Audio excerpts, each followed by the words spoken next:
So the question is answered and the argument is settled.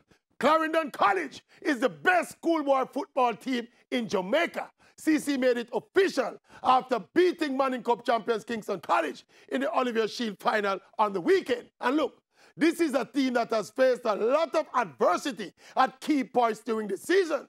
They dropped out of the Champions Cup on penalties after losing 2 of them top players to national duty. Then they went into the Costa Cup final against Cornwall College, lost their goalkeeper early to a questionable red card, and still turn around to beat and teach Cornwall College in Montego Bay to win the D-Cup title.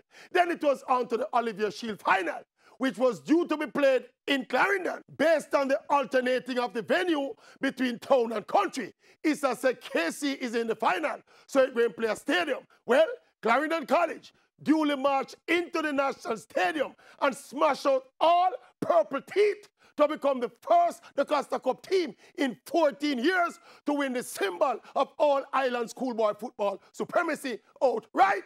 Right now, this is not a symbol for Clarendon College. Lenworth Hyde and the CC team are indeed the supreme team in schoolboy football for 2018. And yes, Clarendon College, permission has been granted for another motorcade.